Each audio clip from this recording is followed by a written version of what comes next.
ശബരിമലയിൽ ഒരു അതിക്രമം അല്ലെങ്കിൽ ഒരു മരണം അല്ലെങ്കിൽ ഒരു രക്തച്ചൊരിച്ചിലുണ്ടായാൽ ഇങ്ങനെ ദേവസ്വം ബോർഡിന് ആദ്യമായി ഗവൺമെന്റ് പണം തരുന്നത് പിണറായിയുടെ കാര്യം.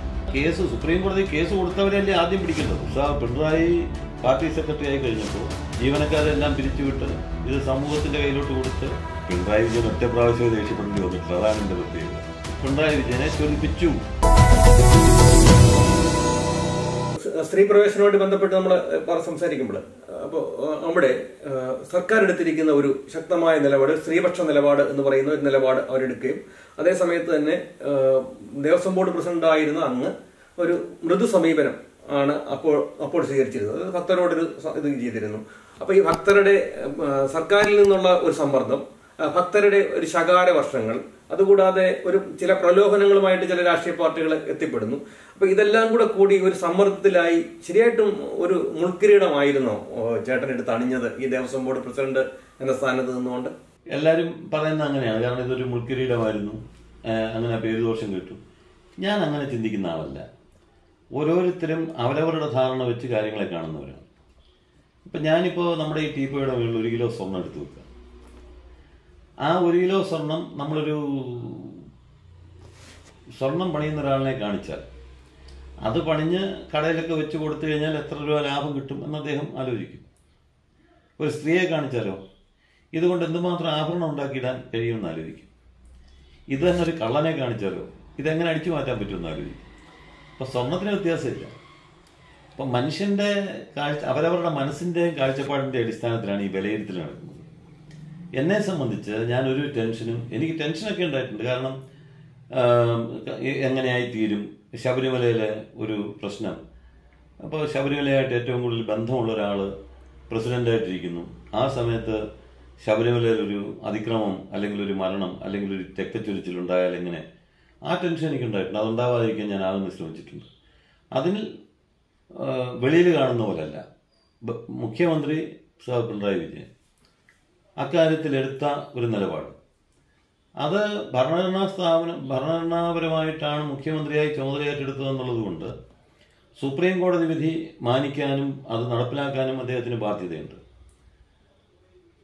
അതോടൊപ്പം തന്നെ ഭക്തരുടെ താല്പര്യങ്ങൾ സംരക്ഷിക്കുക. ഏറ്റവും കൂടുതൽ പണം ചെലവഴിച്ച് ദേവസ്വം ബോർഡിന് ആദ്യമായി ഗവൺമെന്റ് പണം തരുന്നത് പിണറായിയുടെ കാലത്തിൽ. ഞാൻ പ്രസിഡന്റായിട്ടിരിക്കുമ്പോഴാണ് 100 കോടി പ്രഖ്യാപിച്ച് 30 കോടി രൂപ തന്നത്.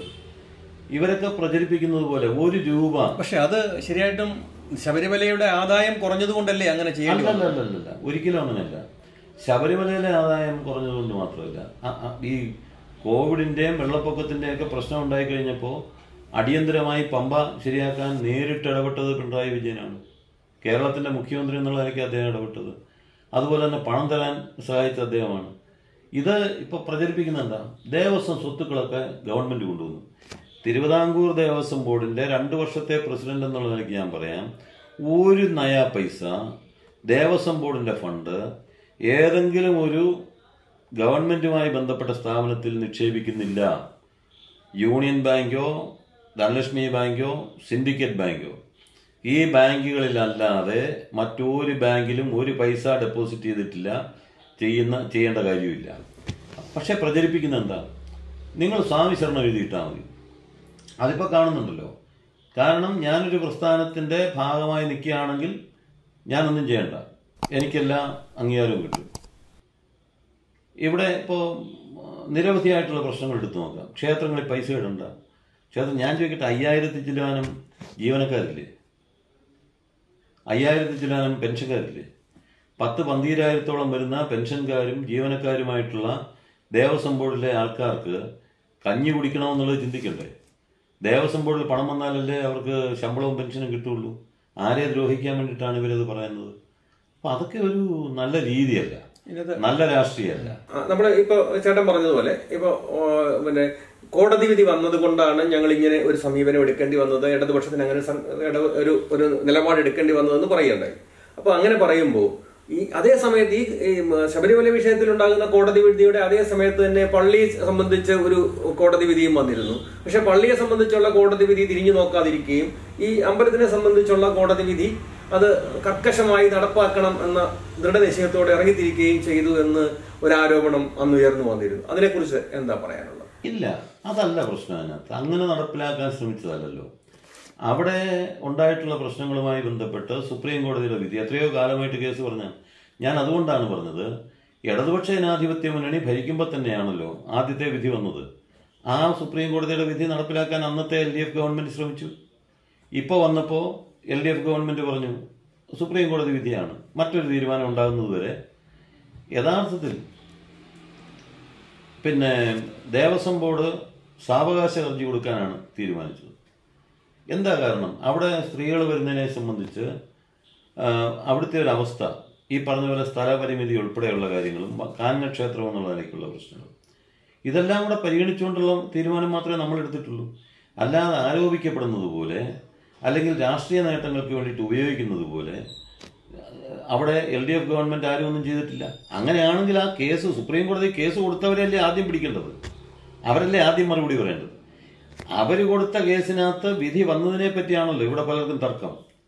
അപ്പൊ ആ വിധി വരുന്നതിന് മുമ്പ് കേസ് കൊടുത്തതിനെ പറ്റി എന്താ പറയാത്തത്? അപ്പം കേസ് കൊടുത്തതിനെ പറ്റി പരിശോധിക്കുന്നില്ല, അവസാനത്തെ വിധിയെ സംബന്ധിച്ച്. പിന്നെ ഇതിനകത്തൊക്കെ ഒരു പ്രശ്നം എന്താ, ഇപ്പൊ ശബരിമല ക്ഷേത്രം, ആ ശബരിമല ക്ഷേത്രത്തിന് അതിൻ്റെതായിട്ടുള്ള പ്രത്യേകതകളുണ്ട്. ആ പ്രത്യേകതകൾ ഇപ്പം ഞാൻ പറഞ്ഞു, ഒരു ഉദാഹരണം കാനനക്ഷേത്രമാണ്. അനാവശ്യമായിട്ട് അവിടെ കെട്ടിടങ്ങൾ പണി പാടില്ല. ഇപ്പോൾ അവിടെ കോൺക്രീറ്റ് കെട്ടിടങ്ങൾ തന്നെ കെട്ടി നിറച്ചു വെച്ചിരിക്കുകയാണ്. ഇപ്പോൾ മാസ്റ്റർ പ്ലാന്, മറ്റുള്ള പ്ലാന്, നിരവധിയായിട്ടുള്ള പരിപാടി ശബരിമലയായിട്ട് ബന്ധപ്പെട്ട് എനിക്ക് പലതിനോട് യോജിപ്പുള്ള ആളല്ല.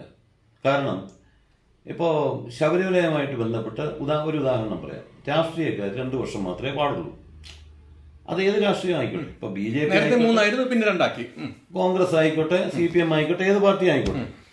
അപ്പൊ എന്താ സംഭവം എന്ന് വെച്ച് കഴിഞ്ഞാൽ ഇങ്ങനെ 2 വർഷം മാത്രമേ പാടുള്ളൂ. ഇവിടെ തന്ത്രിമാരും മറ്റുള്ളവരും അവരുടെ അവകാശപ്പെട്ട കാര്യങ്ങളാണ്, അങ്ങനെ നിൽക്കുന്നു.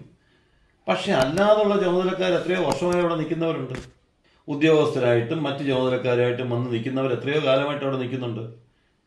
അപ്പൊ അങ്ങനെ നിൽക്കുന്നവർക്ക് പ്രശ്നമൊന്നുമില്ല. അതൊരു നല്ല രീതിയല്ല. എന്നുവെച്ചാൽ ഇപ്പൊ ശബരിമല നമ്മൾ ഉദ്യോഗസ്ഥന്മാർക്ക് 1 വർഷമേ കൊടുക്കാറുള്ളൂ. ഉദ്യോഗസ്ഥന്മാർക്ക് ദേവസ്വം ബോർഡുകാർ 2 വർഷമേ പാടുള്ളൂ. അതിനേക്കാൾ കൂടുതൽ സമയം ഇരിക്കുന്ന നിങ്ങൾ തന്നെ പരിശോധിച്ചാൽ മതി ഏത് മേഖലയിൽപ്പെട്ടവരാണ്. അപ്പൊ അവർക്കാർക്കും ഒരു കുഴപ്പമില്ല. ബാക്കിയുള്ള രാഷ്ട്രീയക്കാരെല്ലാം കുഴപ്പം. അതിനകത്ത് എല്ലാവരും പെടുമല്ലോ, ഇവർ പറയുന്നതിനകത്ത് എല്ലാവരും പെടുമല്ലോ. അപ്പം ശബരിമലയുമായിട്ട് ബന്ധപ്പെട്ട കാര്യത്തിൽ ശബരിമല ഏറ്റവും കൂടുതൽ വരുമാനമുള്ള ക്ഷേത്രമാണ്. തിരുവിതാംകൂർ ദേവസ്വം ബോർഡ് നിലനിൽക്കുന്ന അതിൻ്റെ അടിസ്ഥാനത്തിലാണ്. എന്ത് രാഷ്ട്രീയത്തിന്റെ പേരിലാണെങ്കിലും ഈ ക്ഷേത്രങ്ങളെ തകർക്കാൻ, ക്ഷേത്രങ്ങളുടെ വരുമാനങ്ങൾ ഇല്ലാതാക്കാൻ, ആ ക്ഷേത്രങ്ങളുടെ വരുമാനങ്ങൾ ഇല്ലാതായി ജീവനക്കാരെല്ലാം പിരിച്ചുവിട്ട് ഇത് സമൂഹത്തിന്റെ കയ്യിലോട്ട് കൊടുത്ത്, അങ്ങനെ എത്രയോ ക്ഷേത്രങ്ങൾ. ഞാൻ തന്നെ ഇപ്പോൾ കൂത്താട്ടുകുളം ക്ഷേത്രം ഒരു കുടുംബത്തിൻ്റെതായിരുന്നു. 5 ഏക്കർ സ്ഥലവും ഒരു സ്കൂളും അതിൻ്റെ അവകാശത്തിൽപ്പെട്ട. അവിടെ അതിൻ്റെ ഒരു അവകാശം അവിടെ ഒരാൾക്ക് കൊടുത്തു. അവകാശം ഇവർ പോകുമ്പോൾ ഒരാളെ ചുമതലപ്പെടുത്തി. വീട്ടുകാർ പറഞ്ഞാൽ അമ്പലത്തിലെ പൂജ കൃത്യമായിട്ട് നടത്തണം, നിങ്ങൾ അമ്പലത്തിലെ പൂജയും കാര്യങ്ങളും നടത്താൻ, സ്കൂളിൽ നിന്നുള്ള വരുമാനവും 5 ഏക്കർ റബ്ബർ തോട്ടത്തിൽ നിന്നുള്ള വരുമാനവും കൃത്യമായിട്ട് എടുക്കണം എന്ന് പറഞ്ഞു. അമ്പലത്തിലെ ഒറ്റ കാര്യം നടത്തിയില്ലെന്ന് മാത്രമല്ല, കല്ലുൾപ്പെടെ ഇളകിക്കൊണ്ട് പോകുന്ന അവസ്ഥയെത്തി. അല്ല, അവിടെ ഒരു വ്യക്തിയും ഒരു കുടുംബത്തെ ഏൽപ്പിച്ചതാണ്. അവസാനം നാട്ടുകാരെല്ലാവരും കൂടെ ഇളകി. 5 ഏക്കർ റബ്ബർ കൃത്യമായിട്ട് വളം ചെയ്യുന്നുണ്ട്, കൃത്യമായിട്ട് വെട്ടുന്നുണ്ട്, സ്കൂള് കൃത്യമായിട്ട് നടത്തുന്നുണ്ട്, അതിന് വരുമാനമുണ്ട്. അമ്പലത്തിൽ പൂജയില്ല. അമ്പലത്തിൽ ഞാൻ ചെല്ലുമ്പോൾ അവിടുത്തെ നാട്ടുകാരെല്ലാവരും കൂടെ ആവശ്യപ്പെട്ട്, നമ്മുടെ ഏഷ്യാനെറ്റിന്റെ ലേഖൻ അദ്ദേഹം ഉൾപ്പെടെ ആവശ്യപ്പെട്ട്, ഞാൻ അവിടെ ചെല്ലുമ്പോൾ ഇതാണ് സ്ഥിതി. അവർ നാട്ടുകാരെല്ലാവരും കൂടെ കേസ് കൊടുത്ത് ഈ അമ്പലം ദേവസ്വം ബോർഡ് ഏറ്റെടുക്കണം എന്ന് പറഞ്ഞു. അവസാനം അവര് അതിന് എതിർപ്പുമായിട്ട് പോയി. ഞാൻ ശക്തമായ നിലപാട് സ്വീകരിച്ച് ആ ക്ഷേത്രം നമ്മൾ ഏറ്റെടുത്തു. ദേവസ്വം നല്ല രീതിയിൽ ആയിരുന്നു, അതിന്റെ പണി ഉൾപ്പെടെയുള്ള കാര്യങ്ങൾ വരിക. അപ്പം അങ്ങനെയൊക്കെയുള്ള നിരവധിയായിട്ടുള്ള പ്രശ്നങ്ങളുണ്ട്. ഇപ്പൊ വർഷാനുവർഷമായിട്ട് അതിന് കോടാനുകോടി രൂപ ഈ ശബരിമലയിലേക്ക് വന്നു ചേരുന്നുണ്ട്. അപ്പൊ ശരിയായിട്ടും ഇതിനനുസരിച്ച് ഒരു വലിയ എമൗണ്ട് ആണ് വർഷാനുവർഷമായിട്ട് വന്നുകൊണ്ടിരിക്കുന്നത്. അപ്പൊ അതനുസരിച്ചുള്ള വികസന പ്രവർത്തനങ്ങൾ ശരിയായിട്ടും നടക്കുന്നുണ്ടോ? ശരിയായിട്ടും ഇപ്പൊ ശബരിമലയില് ഒരു 300 കോടി 350 കോടി രൂപ ആണല്ലോ ഒരു വർഷം വരിക. തിരുവിതാംകൂറിലെ മറ്റു ക്ഷേത്രങ്ങൾക്ക് അങ്ങനെ വരുമാനം ഇല്ല. ഈ ജീവനക്കാരുടെ ശമ്പളം, അതുപോലെ തന്നെ പെൻഷൻ, ക്ഷേത്രങ്ങളുടെ അറ്റകുറ്റപ്പണികളും വികസന പ്രവർത്തനങ്ങളും, ഈ കാര്യങ്ങളെല്ലാം ഇതിൽ നിന്നാണ് നടക്കേണ്ടത്. പിന്നെ നമുക്കൊരു കരുതൽ ധനമുണ്ട്. അത് എത്രയെന്ന് ഞാനിപ്പോൾ പറയുന്നില്ല. പക്ഷേ നമ്മുടെ തിരുവിതാംകൂർ ദേവസ്വം ബോർഡിൻ്റെ ക്ഷേത്രങ്ങളുടെ നിലനിൽപ്പിന് എന്തെങ്കിലും ദോഷമുണ്ടായാൽ അത് പരിഹരിക്കാനുള്ള കരുതൽ ധനം ദേവസ്വം ബോർഡിലുണ്ട്. ശരിയായിട്ട് ഇതിന്റെ പലിശ മാത്രം പോരാ, ഇവർക്ക് ശമ്പളം കൊടുക്കാനും പെൻഷൻ കൊടുക്കാനും അത് മാത്രം പോരാ. പക്ഷേ അത് നമുക്ക് മറ്റേ പണം എന്ന് പറയുന്നത് അത് കരുതൽ ധനം എന്നുള്ള രൂപത്തിൽ അവിടെ നിൽക്കുന്നതാണ്. ആ കരുതൽ ധനം അവിടെ ഉണ്ടാവും. അതല്ലാതെ അതിപ്പം ഒരു ഭരണപരമായിട്ടുള്ള പല കാര്യങ്ങളും ഉള്ളത് കൊണ്ട് തന്നെ പലതും അങ്ങനെ പറയാൻ നമുക്ക് കഴിയാത്ത അവസ്ഥയുണ്ട് നമ്മുടെ.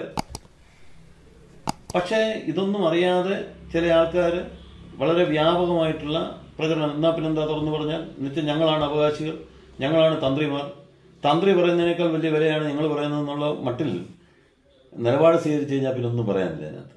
എല്ലാവർക്കും ഈ സമൂഹത്തെ സംബന്ധിച്ച്, ഈ സമൂഹത്തിൽ ഓരോരുത്തരും എടുക്കുന്ന നിലപാടുകളെ സംബന്ധിച്ച് വളരെ വ്യക്തമായിട്ടുള്ള കാഴ്ചപ്പാടുള്ളതാണ്. അതിനെ രാഷ്ട്രീയമായി ചിത്രീകരിക്കാനും രാഷ്ട്രീയമായി അതിനെ കാണാനും നടത്തുന്ന ശ്രമം ശരിയല്ല. ഇപ്പൊ പത്തനംതിട്ടയിലെ CPM-ന്റെ ഒരു രാഷ്ട്രീയം എടുത്തു കഴിഞ്ഞാൽ അവിടെ നമ്മളിപ്പം പറയുന്ന ഒരു വിധത്തിൽ നമുക്ക് അങ്ങനെ പക്ഷങ്ങളില്ല അല്ലെങ്കിൽ ഗ്രൂപ്പുകളില്ല എന്നൊക്കെ നമ്മൾ പറയുമെങ്കിലും പത്തനംതിട്ടയിൽ എല്ലാ ആൾക്കാരും പ്രമുഖ നേതാക്കന്മാരെല്ലാം പത്തനംതിട്ടയിലെ പ്രമുഖ നേതാക്കന്മാരെല്ലാം VS-നോട് ചേർന്ന് നിന്ന് VS പക്ഷത്ത് നിൽക്കുമ്പോഴും ഒരു ഒറ്റയാൾ പട്ടാളം പോലെ 1, 2, 3 പേര് പത്മനാഭേട്ടന്റെ നേതൃത്വത്തിലുള്ള 1, 2, 3 പേര് മാത്രം പിണറായിയോട് ചേർന്ന് നിന്ന് ഒരു പ്രവർത്തിക്കുകയുണ്ടായി. അപ്പോൾ ഇപ്പോൾ ശരിയായിട്ടും ആരാണ് നേതാവ്? അതില് കമ്മ്യൂണിസ്റ്റ് പാർട്ടിയെ സംബന്ധിച്ച് അങ്ങനൊരു നേതാവിനെ നോക്കി നിൽക്കുന്ന പാർട്ടിയല്ല. യഥാർത്ഥത്തിൽ എന്താ സംഭവം? ഇപ്പോൾ പത്തനംതിട്ട ജില്ലയിൽ നേരത്തെ മുതലുള്ള ഒട്ടേറെ സംഭവവികാസങ്ങളും സംഘടനാപരമല്ലാത്ത ഒട്ടേറെ കാര്യങ്ങളും നിലനിന്നിട്ടുണ്ട് എന്നുള്ളത് വസ്തുത തന്നെയാണ്. അത് ഞങ്ങൾ ചർച്ച ചെയ്തു എന്ന് മാത്രമല്ല, അത് പാർട്ടി പരസ്യമായി പറഞ്ഞിട്ടുള്ള കാര്യങ്ങളാണ്. അതിനൊരു മാറ്റം ഉണ്ടായത് എപ്പോഴാണ്? അതിന് മാറ്റമുണ്ടായത് പിണറായി പാർട്ടി സെക്രട്ടറി ആയി കഴിഞ്ഞപ്പോൾ ആ സംസ്ഥാന കമ്മിറ്റിയുടെ ശക്തമായിട്ടുള്ള സഹായത്തോടു കൂടിയിട്ടാണ് പത്തനംതിട്ട ജില്ലയിലെ അനൈക്യ പ്രവണതകൾ ഒഴിവാക്കാനും ഐക്യത്തോടു കൂടി മുമ്പോട്ട് പോകണം എന്നുള്ള ശക്തമായിട്ടുള്ള നിലപാട് സ്വീകരിച്ചു. അതിൽ വ്യക്തിപരമായി ഇപ്പം എന്നെ സംബന്ധിച്ച് പറഞ്ഞാൽ ഞാനൊരു ഭാഗത്തും അങ്ങനെ പോയിട്ടില്ല. ഇപ്പോൾ ഞാൻ വളർന്നു വരുന്നൊരു കാലഘട്ടം, ആ കാലഘട്ടത്തിൽ എൻ്റെ ജീവിതത്തിലൊരു പ്രത്യേക ഘട്ടം എന്ന് പറയുന്നത് 82ആണ്. 82ലാണ് ഞാൻ പാർട്ടി ഏരിയ സെക്രട്ടറി ആകുന്നത്, പത്തനംതിട്ട ജില്ല രൂപീകരിക്കുമ്പോൾ. ആ പത്തനംതിട്ട ജില്ല രൂപീകരിക്കുമ്പോൾ പാർട്ടി ഏരിയ സെക്രട്ടറി ആയിട്ട് മാറുന്നു, ജില്ലാ കമ്മിറ്റി മെമ്പറായിട്ട് മാറുന്നു. ഈ ജില്ലയിലെ ആദ്യത്തെ ജില്ലാ കമ്മിറ്റിയിലുണ്ടായിരുന്നതിൽ ഇപ്പം 2 പേരാണ്, ഞാനും KC രാജഗോപാലനുമാണ് ഇപ്പോൾ ഉള്ള ജില്ലാ കമ്മിറ്റി മെമ്പർമാരായിട്ട് ഇപ്പം നിലവിലുള്ളത്. അപ്പോൾ ആ കാലഘട്ടം മുതൽ ഇന്ന് വരെ, ഇപ്പോൾ അതിനുശേഷമാണ് 85 കാലഘട്ടത്തിൽ പാർട്ടിക്കകത്ത് ബദൽ രേഖയുമായിട്ട് ബന്ധപ്പെട്ട പ്രശ്നങ്ങളുണ്ടായത്. MV രാഘവനാണ് ഒരു ഭാഗത്ത്, മറുഭാഗത്ത് പാർട്ടിക്കെതിരായിട്ടുള്ള നിലപാട് സ്വീകരിച്ചു. അപ്പം ഞാനന്ന് പാർട്ടിയോടൊപ്പം നിന്നു. ഡിവൈഎഫ്ഐയുടെ പ്രവർത്തകൻ എന്നുള്ള നിലയ്ക്ക് ഞാൻ നിൽക്കുമ്പോൾ തന്നെ, ഡിവൈഎഫ്ഐയുടെ പ്രവർത്തകൻ എന്നുള്ള നിലയ്ക്ക് നിൽക്കുമ്പോൾ തന്നെ ശക്തമായ നിലപാട് പാർട്ടിക്ക് വേണ്ടിയിട്ടും ബദൽ രേഖയ്ക്കെതിരായിട്ടും എടുക്കാൻ എനിക്ക് കഴിഞ്ഞിട്ടുണ്ട്. ഈ കാലഘട്ടത്തിൽ പിണറായി സെക്രട്ടറി ആവുന്ന ഘട്ടത്തിലും അതിനു മുമ്പും പാർട്ടിക്കകത്തുണ്ടായിട്ടുള്ള അനൈക്യ പ്രവണതകളും പാർട്ടിയെ പിടിച്ചെടുക്കാൻ വേണ്ടിയിട്ടുള്ള ശ്രമങ്ങളെയും ശക്തമായി തന്നെ എതിർത്തിട്ടുണ്ട്. അത് ഞാൻ ഒറ്റയ്ക്കാണോ പെട്ടയ്ക്കാണോ എന്ന് ഞാൻ നോക്കിയിട്ടില്ല. അത് നോക്കേണ്ട കാര്യമില്ല. ഞാനെടുക്കുന്ന നിലപാട് തന്നെയാണ്. ഇപ്പോൾ ഈ കഴിഞ്ഞ കുറേ കാലമായി ഏറ്റവും കൂടുതൽ ഇവിടെ അതിനെ സഹായിച്ചത് പിണറായി തന്നെയാണ്. പാർട്ടി ജില്ലാ കമ്മിറ്റികളിൽ പങ്കെടുക്കുക, സെക്രട്ടേറിയറ്റിൽ പങ്കെടുക്കുക, എന്തെങ്കിലും അനൈക്യ പ്രവണതകൾ ഉണ്ടായിക്കഴിഞ്ഞാൽ അത് പരിഹരിക്കാൻ ഓടിയെത്തുക. ഇത് പിണറായി നന്നായിട്ട് ഈ ജില്ലയിൽ ചെയ്തതാണ്. അതിൻ്റെ ഒരു ഗുണം എന്തായി? അപ്പം ഞങ്ങളെ സംബന്ധിച്ച് ഞങ്ങളൊക്കെ ഏതെങ്കിലും സ്ഥാനത്ത് എത്തുന്നോ ഇല്ലയോ എന്നുള്ളതല്ല ഞങ്ങളെ ബാധിക്കുന്ന പ്രശ്നം. ഞാൻ ഉൾപ്പെടെയുള്ളവർ കണ്ടത് ഏതെങ്കിലും സ്ഥാനം കിട്ടുന്നോ ഇല്ലയോ എന്നുള്ളതല്ല, പരിപൂർണ ഐക്യത്തോടു കൂടി മുമ്പോട്ട് പോകണം എന്ന് ഞങ്ങൾ കണ്ടു. അതിൻ്റെ ഗുണം പത്തനംതിട്ട ജില്ലയിൽ ഇപ്പോൾ ഉണ്ടല്ലോ. കാരണം 5 നിയമസഭാ മണ്ഡലങ്ങളും CPM-ന്റെ LDF-ന്റെ ആൾക്കാർ ജയിക്കുന്ന സാഹചര്യം ഉണ്ടായി. നമ്മുടെ ജില്ലാ പഞ്ചായത്ത് വൻപിച്ച ഭൂരിപക്ഷത്തോടുകൂടി LDF ആണ് ഇപ്പോൾ ഭരിക്കുന്നത്. പത്തനംതിട്ട ജില്ലയിൽ 8 ബ്ലോക്ക് പഞ്ചായത്തുകളാണ് ആ 8 ബ്ലോക്ക് പഞ്ചായത്തുകളും ഭരിക്കുന്നത് LDF ആണ്. ഇപ്പം തിരുവല്ല മുനിസിപ്പാലിറ്റിയും കൂടി ഇന്നലെ LDFിലേക്ക് വന്നു. അപ്പോൾ മുനിസിപ്പാലിറ്റികളിൽ എല്ലാ മുനിസിപ്പാലിറ്റികളും അല്ല, തിരുവല്ല, അടൂർ, പത്തനംതിട്ട എല്ലാ മുനിസിപ്പാലിറ്റികളും ഇടതുപക്ഷ ജനാധിപത്യ മുന്നണി ഭരിക്കുന്ന അവസ്ഥയെത്തി. ഗ്രാമപഞ്ചായത്തുകളിൽ ബഹുഭൂരിപക്ഷം. തിരുവല്ല ഈസ്റ്റ് കോപ്പറേറ്റീവ് ബാങ്ക് ഉൾപ്പെടെയുള്ള സഹകരണ മേഖലയിലെ മുഴുവൻ സംഘങ്ങളും LDFിന് അനുകൂലമായിട്ട് വരും. ഇതെല്ലാം കള്ളവോട്ട് ചെയ്തിട്ടാണ്, അല്ലെങ്കിൽ അങ്ങനെ ഇത് പ്രചരണം ഉണ്ടല്ലോ. ഞാൻ ചോദിക്കുന്നത്, ഇത് മുഴുവൻ ഇങ്ങനെ കള്ളവോട്ട് ചെയ്യാൻ പറ്റുമോ? അല്ലെങ്കിൽ അങ്ങനെയായിരുന്നു അവരുടെ ഇരുന്നത്? കോൺഗ്രസിന്റെയിലും UDFിന്റെയിലും ഇരുന്നത് അങ്ങനെയല്ലല്ലോ. അപ്പൊ അങ്ങനെയാണെങ്കിൽ പിന്നെ നമ്മുടെ അതെ ഞാൻ പറഞ്ഞത്, ഇത് ഈ കമ്മ്യൂണിസ്റ്റ് പാർട്ടിയെ പത്തനംതിട്ട ജില്ലയിൽ ഒരുമിപ്പിച്ചു കൊണ്ടുപോകാൻ പിണറായി വിജയൻ എന്ന് പറയുന്ന വ്യക്തി നടത്തിയ ഉജ്ജ്വലമായ പ്രവർത്തനത്തിന്റെ ഫലമായിട്ടാണ് അവിടേക്ക് എത്തിച്ചേർന്നത്. അപ്പൊ ഇപ്പം പിണറായിയാണ് നേതാവ് എന്ന് ഞാൻ പറഞ്ഞാൽ എതിർക്കും? അല്ല, എന്റെ നേതാവ് കമ്മ്യൂണിസ്റ്റ് പാർട്ടിയാണ്. ഇപ്പോ സ്ത്രീ പ്രവേശനവുമായിട്ട് ബന്ധപ്പെട്ട് ഉള്ള ഒരു പ്രസ്താവന അല്ലെങ്കിൽ ഒരു നിലപാട് സഖാവ് പിണറായി വിജയനെ ചൊടിപ്പിച്ചിട്ടുണ്ട്. അത് ഞങ്ങളുടെ വീട്ടിൽ നിന്ന് ആരും ശബരിമലയ്ക്ക് പോയില്ല എന്ന ഒരു പ്രസ്താവന. അപ്പോൾ അങ്ങനെ ഒരു പ്രസ്താവനയെ പറ്റി എന്താണ് പറയാനുള്ളത്? സാർ, പിണറായി വിജയനെ ഞാൻ പറഞ്ഞ കാര്യം എന്റെ വീട്ടിൽ നിന്ന് ആരും പോകത്തില്ല എന്ന് പറഞ്ഞത് പിന്നെ പിണറായി വിജയനെ ചൊടിപ്പിച്ചു എന്നുള്ളതാണല്ലോ ഇപ്പൊ പറഞ്ഞത്. ഞാനിപ്പോ പറഞ്ഞല്ലോ. കാരണം ഞാനിപ്പോ പാർട്ടി ചേർന്നിട്ട് 50 വർഷമാകുകയാണ്. എനിക്കിപ്പോൾ 63 വയസ്സ് കഴിഞ്ഞ് 64 വയസ്സായി. 14ാമത്തെ വയസ്സിൽ പാർട്ടിയിൽ വന്നതാണ്.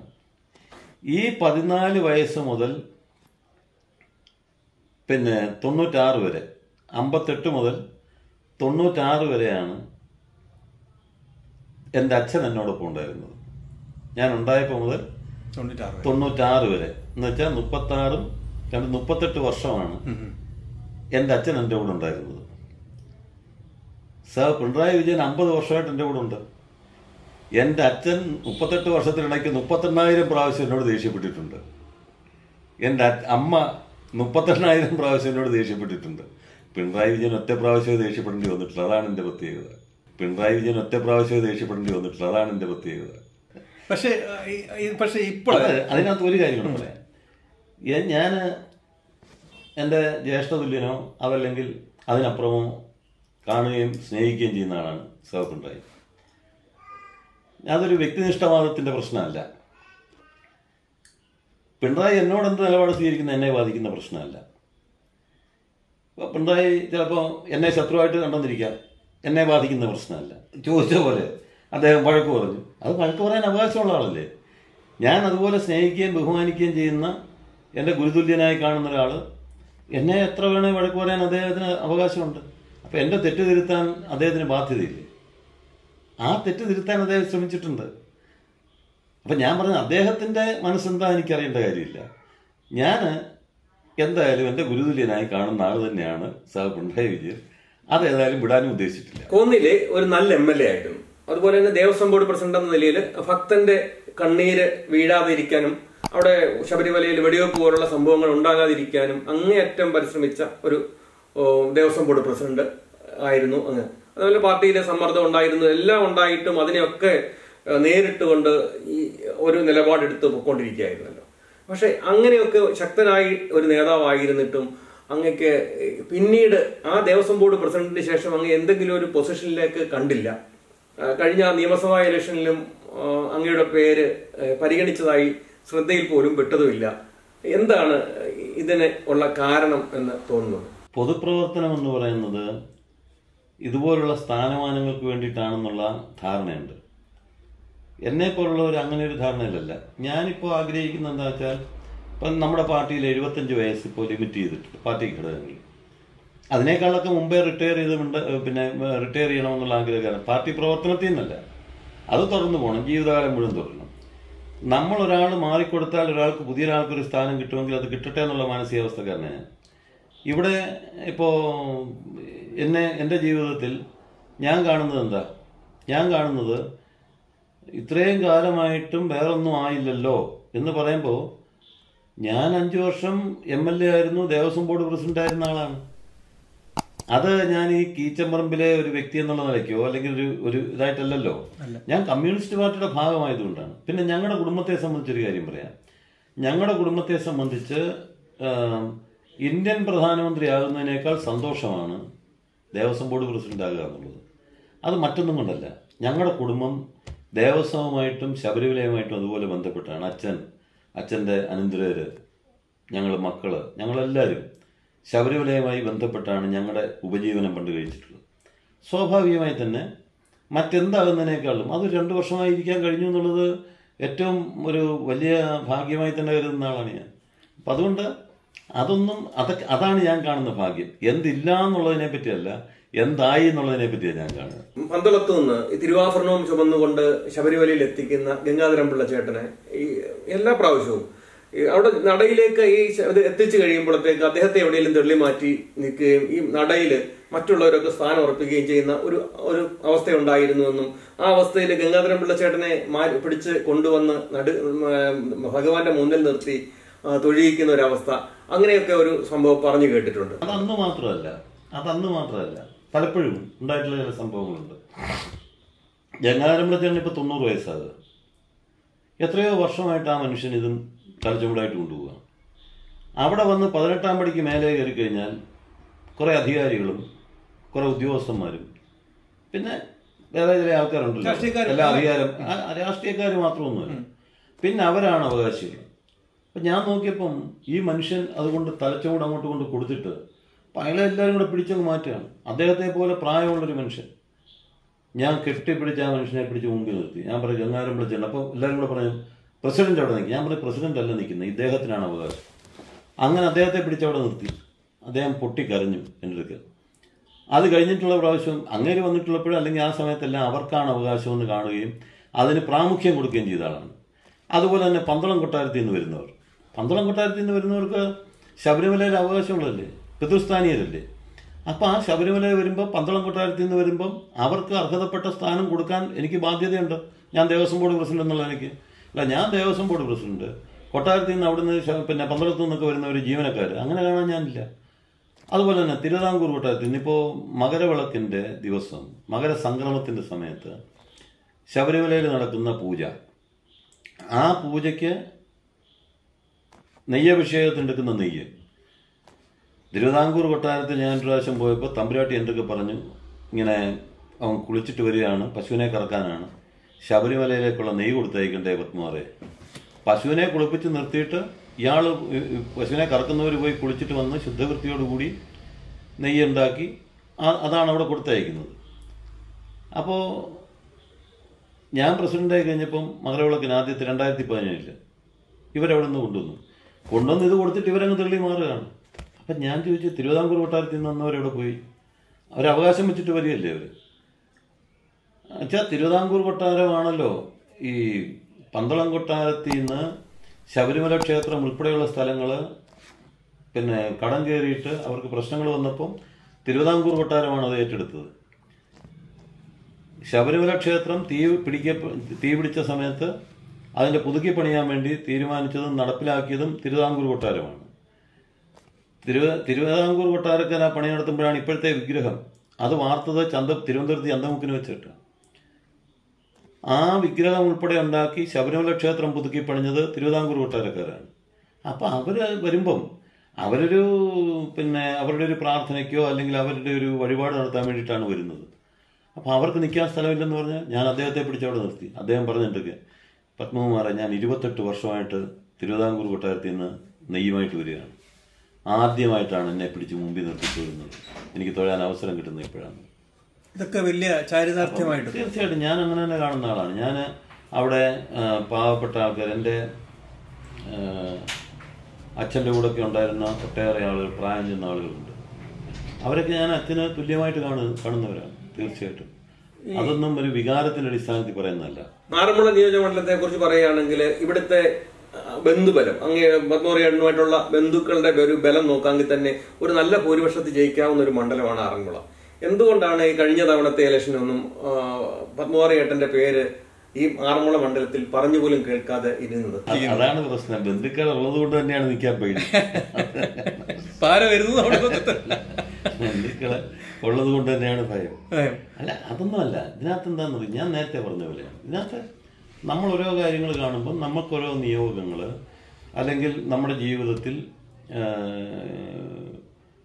തിരഞ്ഞെടുക്കുന്ന വഴി, ആ തിരഞ്ഞെടുക്കുന്ന വഴിയുമായിട്ട് ബന്ധപ്പെട്ട് ഇപ്പം ഞാൻ ഫോറസ്റ്റ് ഡിപ്പാർട്ട്മെന്റ് ജോലിക്കാരനായിട്ട് പോകേണ്ടതാണ് ആദ്യം. അപ്പം അങ്ങനെ പോയിരുന്നെങ്കിലോ, ഒരു 5-8 വർഷം മുമ്പ് റിട്ടയർ ചെയ്ത് ഞാൻ വീട്ടിലിരിക്കുന്ന അവസ്ഥ തന്നെ. അങ്ങനെ സങ്കടപ്പെട്ടിരുന്ന കഥയില്ല. ഇല്ല, എന്ത് കാര്യം? അതൊക്കെ ഓരോ നിയോഗങ്ങളും ഓരോ അവസരങ്ങളും. എന്നെ പഠിക്കാൻ വിട്ടപ്പോൾ ഡോക്ടറാക്കാൻ വേണ്ടിയിട്ടാണ് ബോർഡിംഗ് സ്കൂളിൽ കൊണ്ടുവിട്ടത്. പറഞ്ഞിട്ട് വല്ല കാര്യമുണ്ടോ?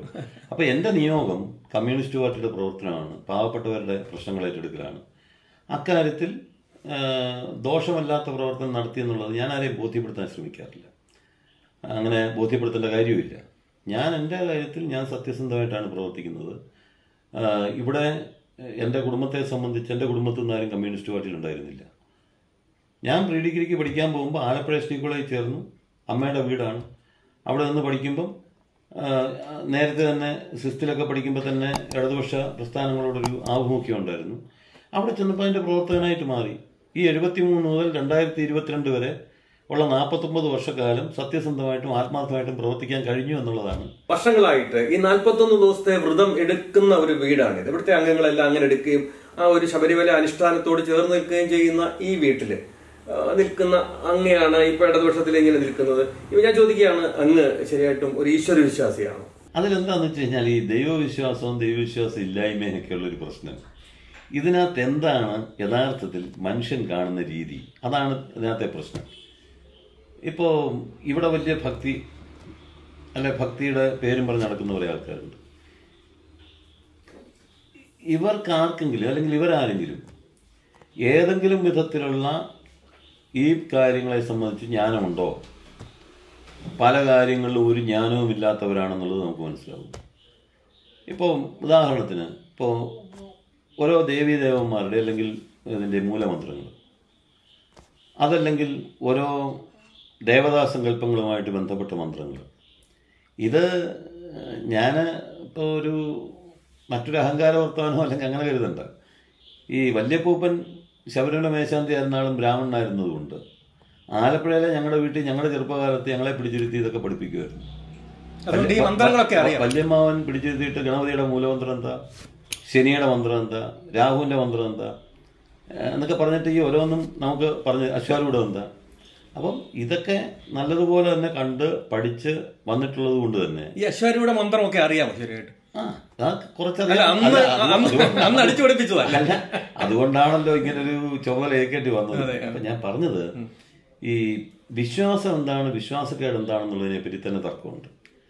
അപ്പോൾ ക്ഷേത്രസങ്കല്പത്തെ സംബന്ധിച്ച്, ക്ഷേത്ര ആരാധനകളെ സംബന്ധിച്ച്, അതല്ലെങ്കിൽ കഴിഞ്ഞ കാലത്തെ മനുഷ്യൻ കണ്ടെത്തിയിട്ടുള്ള കാര്യങ്ങളെ സംബന്ധിച്ച്, അതിനുശേഷം ഉണ്ടായിട്ടുള്ള ശാസ്ത്ര സാങ്കേതിക പുരോഗതി, ഇപ്പോൾ എല്ലാം ഇങ്ങനെയാണ്. അന്നത്തെ ചിന്തിച്ച പോലെയാണ് ഇപ്പോൾ ഒരു വിഭാഗം അങ്ങനെ പറയുന്നുണ്ട്. യഥാർത്ഥത്തിൽ അതൊന്നും അല്ലല്ലോ സത്യം. ഈ മനുഷ്യന്റെ കഴിഞ്ഞ കാലത്തെ ജീവിത രീതിയുമായിട്ട് ബന്ധപ്പെട്ട കാര്യങ്ങൾ കുറേയുണ്ട്. അതിൽ തന്നെ ഇന്നും നിലനിൽക്കുന്ന ചില കാര്യങ്ങളുണ്ട്. ഇതൊന്നും പൂർണ്ണമായി നിഷേധിക്കാനോ ഏതാണ് ശരി ഏതാണ് തെറ്റെന്നും പറയാൻ ഞാനാണല്ലോ. പക്ഷേ ഈ ഇങ്ങനെയുള്ള കാര്യങ്ങളിൽ മന്ത്രങ്ങളോ അല്ലെങ്കിൽ തന്ത്ര വിദ്യയുമായിട്ട് ബന്ധപ്പെട്ടിട്ടോ കുറേ കാര്യങ്ങളെങ്കിലും ബോധ്യപ്പെടാനും പഠിക്കാനും കഴിഞ്ഞിട്ടുള്ള ആളാണ് ഞാൻ. സ്വാഭാവികമായിട്ട് തന്നെ ഇപ്പോൾ അതെല്ലാം കാണുന്നിടത്തെല്ലാം പ്രസംഗിച്ചുകൊണ്ട് നടക്കുക എന്നുള്ള അർത്ഥത്തിലല്ല, അങ്ങനെയല്ലല്ലോ ആരും ചെയ്യാറുള്ളത്. ഇപ്പോഴും സംശയമുള്ള കാര്യങ്ങൾ പലപ്പോഴും ചോദിക്കാറുണ്ട്. ഇപ്പോൾ ഉദാഹരണം ഞാൻ പറയാം. ശബരിമല മേശാന്തിയായി തിരഞ്ഞെടുക്കപ്പെടാൻ ഉള്ള ആൾക്കാരെ ഇൻ്റർവ്യൂ നടത്താറുണ്ട്. നേരത്തെയൊക്കെ നടത്തുന്നതൊക്കെ എങ്ങനെയാണെന്നറിയാമല്ലോ. ഞാൻ ഇവരോട് പറയും, നല്ലതുപോലെ പൂജ ചെയ്യാൻ പഠിക്കണം, പൂജ ചെയ്യാൻ അറിയണം. ഇത്രയേ ഉള്ളൂ നമ്മൾ കാണുന്ന കാഴ്ചപ്പാട്. ഒരു റിട്ടയർഡ് ജഡ്ജി, 3 തന്ത്രിമാർ, ദേവസ്വം ബോർഡ് കമ്മീഷണർ, ഞങ്ങൾ ഇരുന്നിട്ടാണല്ലോ ഇൻ്റർവ്യൂ നടത്തുക. ഞാനൊരു മോശത്തരം പറയാണെന്ന് ധരിക്കരുത്. ഒരു തിരുമേനി 17 വർഷക്കാലമായിട്ട് ഗണപതി അമ്പലത്തിലെ പൂജാരിയാണ്. അയാളുടെ വിജിലൻസ് റിപ്പോർട്ട് പ്രസിഡന്റ് എന്നുള്ള നിലയ്ക്ക് എൻ്റെ കയ്യിലാണല്ലോ ഇരിക്കുക. അപ്പോൾ അദ്ദേഹം പറഞ്ഞു, ആദ്യം ദേവസ്വം ബോർഡ് പ്രസിഡന്റ് തന്നെ തുടങ്ങാൻ നമ്മുടെ കോടതിയിൽ നിന്ന് വന്ന ജസ്റ്റിസ് ഭാസ്കരൻ, അദ്ദേഹം പറഞ്ഞു, പ്രസിഡന്റ് തന്നെ തുടർന്ന് ചോദ്യം, നിങ്ങൾ ഭരണപരമായ കാര്യങ്ങളും ദേവസ്വവുമായിട്ട് ബന്ധപ്പെട്ട കാര്യങ്ങളും തന്ത്രപരമായിട്ടുള്ള കാര്യങ്ങൾ തന്ത്രിമാരും ചോദിക്കട്ടെ എന്ന് പറഞ്ഞു. ഞാൻ നോക്കിയപ്പോൾ ഈ വിജിലൻസ് റിപ്പോർട്ട് എൻ്റെ കയ്യിലാണല്ലോ. അപ്പോൾ അദ്ദേഹം 17 വർഷക്കാലം ഒരു ഗണപതി അമ്പലത്തിൽ പൂജ നടത്തിയിട്ട് ഞാനാണല്ലോ തുടങ്ങേണ്ടത്. ഞാൻ ആ തിരുമേനിയോട് ചോദിച്ചു, വക്രതുണ്ടത്തിൻ്റെ അർത്ഥം എന്താണെന്ന് ചോദിച്ചു. അപ്പോൾ അദ്ദേഹം പറയും വക്രതുണ്ടം എന്ന് പറഞ്ഞിട്ടിങ്ങനെ ഇരുന്നു. അപ്പം ഞാൻ പറഞ്ഞല്ല, മന്ത്രത്തിലുണ്ടല്ലോ വക്രതുണ്ടം മഹാകായം എന്നൊക്കെ പറഞ്ഞിട്ടുണ്ടല്ലോ, എന്താ അത് സംഭവം എന്ന് ചോദിച്ചു. യഥാർത്ഥത്തിൽ 17 വർഷം അദ്ദേഹം അന്നേരം ടെൻഷനായിട്ടാണോ അതല്ലെങ്കിൽ പറയാൻ വിട്ടുപോയതാണോ എനിക്കറിഞ്ഞില്ല. എന്തായാലും അദ്ദേഹം പറഞ്ഞില്ല. അപ്പോൾ മറ്റേ അദ്ദേഹം എന്തൊക്കെ ചോദിച്ചു, അല്ല അർത്ഥം എന്താണെന്ന് ചോദിച്ചു. എനിക്ക് യഥാർത്ഥത്തിൽ പറഞ്ഞു തന്ന യേശുദാസാണ്. കാരണം മാതാവിക്കകത്ത് ഈ വക്രതുണ്ടം പറയുന്നതുകൊണ്ട് ഞാനൊരു ദിവസം ദാസേട്ടനൊക്കെ ചോദിച്ചു, ദാസേട്ട ഈ അത് വളഞ്ഞ മൂക്കെന്നാണ്, തുമ്പിക്കൈ എന്നുള്ള അർത്ഥമാണ് എന്ന് അദ്ദേഹമാണ് എനിക്ക് പറഞ്ഞു തന്നത്. അപ്പം ഞാൻ പറഞ്ഞത്, നമ്മളെ പലരും ഇപ്പോൾ ജന്മം കൊണ്ട് ബ്രാഹ്മണനായി കഴിഞ്ഞാൽ പൂജിക്കാമെന്നുള്ള ബോധം, അതല്ലെങ്കിൽ അതുകൊണ്ട് തന്നെ പലതും പഠിക്കുന്നില്ല, പലതും മനസ്സിലാക്കുന്നില്ല. ആചാരത്തിൻ്റെ പേരിൽ പലരും ഇങ്ങനെ കാര്യങ്ങൾ പ്രസംഗിക്കും, പക്ഷേ യഥാർത്ഥത്തിൽ എന്താണ് ആചാരം എന്നുള്ളതിനെ പറ്റി മനസ്സിലാക്കുന്നില്ല. അപ്പം എൻ്റെ ഒരു അഭിപ്രായം, ഇതൊക്കെ മനുഷ്യൻ്റെ മനസ്സിലെ വികാര വിചാരങ്ങളുടെ ഭാഗമാണ്, വിശ്വാസവും അവിശ്വാസവും. ആ വിശ്വാസത്തെ അല്ലെങ്കിൽ ദൈവവിശ്വാസത്തെ രാഷ്ട്രീയമായി ഉപയോഗിക്കാൻ വേണ്ടി ശ്രമിക്കുന്നതാണ് ഈ കാലഘട്ടത്തിൽ വന്നിട്ടുള്ള അപകടം. ആ അപകടം ഒഴിവാക്കണമെന്ന് തന്നെയാണ് എൻ്റെ അഭിപ്രായം. ഞാൻ ഒത്തിരി നീട്ടുന്നില്ല. അപ്പോൾ വളരെ നന്നായിട്ട് കാര്യങ്ങൾ ഒത്തിരി മനസ്സിലാക്കാൻ കഴിഞ്ഞു. അപ്പോൾ തിരക്കുണ്ടെന്നറിയാം, ഇനി ഇത് നീട്ടാനും പറ്റത്തില്ല. അപ്പോൾ അതുകൊണ്ട് അനുവദിച്ച സമയം ഓൾറെഡി കഴിഞ്ഞിരിക്കുന്നു. അതുകൊണ്ട് വളരെ സന്തോഷം ഇത്രയും സംസാരിച്ച്.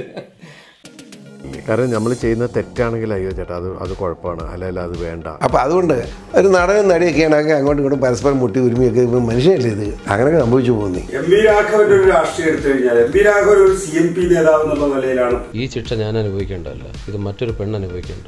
അവരെ നമ്മൾ രക്ഷിച്ച് കൊണ്ടുപോയിട്ട് അവസാനം ഞാൻ ശിക്ഷിക്കപ്പെട്ടു. വനംവകുപ്പ് മന്ത്രി അറിഞ്ഞുകൊണ്ടാണോ വനംവകുപ്പിന്റെ CCFമാർ അറിഞ്ഞുകൊണ്ടാണോ എന്ന് എനിക്ക് എങ്ങനെയാണ് സാക്ഷികൾ കൂറുമാറുന്നത്? ബ്രെയിൻ മാപ്പിങ്ങോ നുണപരിശോധനയുടെ എല്ലാ മേഖലകളെയും കടത്തിക്കൊണ്ട് പോയിക്കോളൂ. നമ്മുടെ ചർച്ച ഇയാൾക്ക് ജാമ്യം കിട്ടണോ വേണ്ട എന്നുള്ള ചർച്ചയിൽ നിന്ന് നമ്മളെ മാറ്റിയില്ലേ, കോടതിയെ മാറ്റിയില്ലേ, മീഡിയയെ മാറ്റിയില്ലേ. പൾസർ സുനിയും സംഘത്തെ ശിക്ഷിച്ചുകൊണ്ട് ദിലീപിനെ വെറുതെ വിട്ടുകൊണ്ട് ഇരയ്ക്ക് നീതി കൊടുക്കാൻ പറയുന്നു. അവനെ കൊണ്ടെല്ലാം പറയിപ്പിച്ച് മാപ്പ് പറഞ്ഞ് ഞാനും കരയിൽ വരുന്നു. വലിയൊരു തെറ്റ് തന്നെയാണ് കേരള സമൂഹത്തിനോട് ചെയ്തത്, നീതിന്യായ വ്യവസ്ഥയോട് ചെയ്തത്. വലിയ ആളുകൾ ഇതിൽ ഇൻവോൾവ് ആയിട്ടുണ്ടാവാം. തുടക്കത്തിലൊക്കെ തന്നെ പലതും കണ്ടെത്തി, പലതും ഡിലീറ്റ് ചെയ്യപ്പെട്ടു. ഐസൈറ്റുള്ള ഇൻസ്ട്രുമെന്റ് പോയത് ഒരു വീടിന്റെ മതിൽ ചാടി അകത്ത് പോയി. ആരുടെ വീട്, എന്തിനു പോയി? ഒരു വെസ്റ്റഡ് ഇൻട്രസ്റ്റ് ഇല്ലെങ്കിൽ ഇപ്പൊ ആ ജഡ്ജി മാറിയിട്ടുണ്ടാവണം.